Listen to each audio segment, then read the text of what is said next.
Halo anak-anak, jumpa lagi bersama Pak Rudi. Hari ini kita akan belajar tema 1 selamatkan makhluk hidup, subtema 1 tumbuhan sahabatku, pembelajaran yang ke-6. Oke anak-anak, sudah siap? Hari ini kita belajar bahasa Indonesia KD 3.1 menentukan ide pokok dan kesimpulan.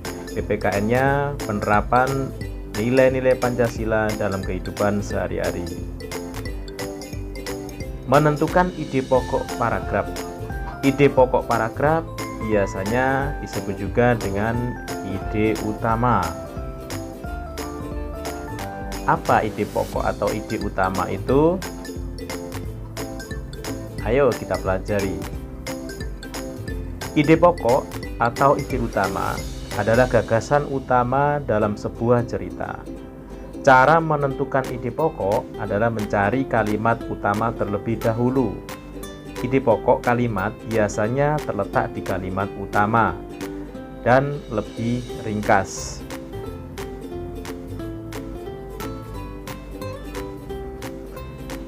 Apa itu kalimat utama ya?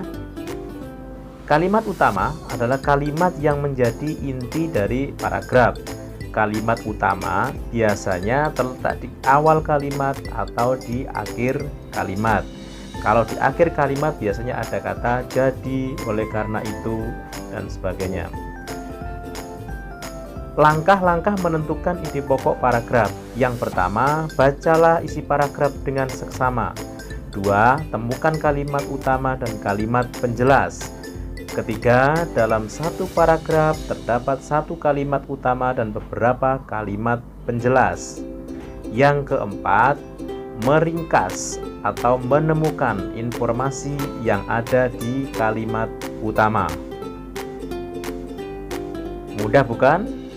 Kita sudah tahu langkah-langkah menentukan ide pokok paragraf.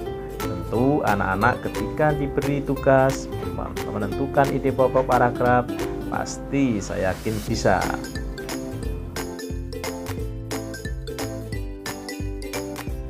Kita sudah tahu apa itu ide pokok atau ide utama. Kita juga tahu kalimat utama dan langkah-langkah menentukan ide pokok paragraf. Sekarang bagaimana ya cara membuat kesimpulan paragraf? Kesimpulan paragraf adalah ikhtisar atau ringkasan akhir dari suatu paragraf. Tentunya ada cara menentukan membuat simpulan.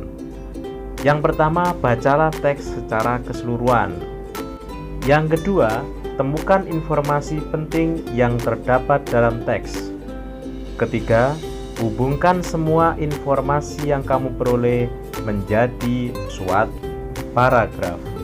Anak-anak silahkan melihat buku bacaan tema 1 subtema 1 pembelajaran ke-6, yaitu tentang tumbuhan sumber karbohidrat, protein, dan vitamin.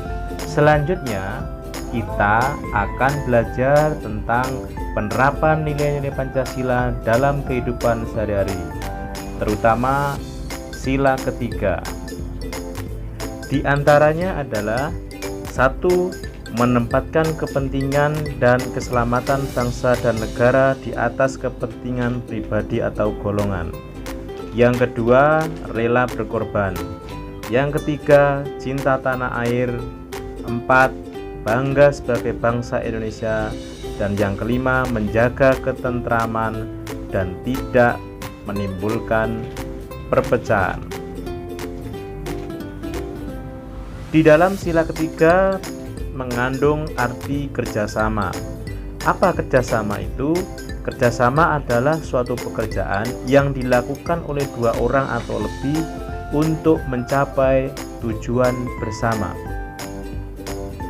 Kerjasama bisa dilakukan di lingkungan keluarga, lingkungan sekolah, dan masyarakat. Manfaat kerjasama antara lain yaitu 1. Memupuk dan menumbuhkan sikap semangat persatuan. 2. Pekerjaan cepat selesai. Yang ketiga, melatih diri menjadi lebih menghargai orang lain. Dan masih banyak lagi penerapan atau manfaat sila ketiga. Tentunya kalian pasti bisa dan tahu apa itu manfaat dari sila ketiga. Oke anak, sampai di sini dulu pembelajaran ke-6. Terima kasih, semoga bermanfaat.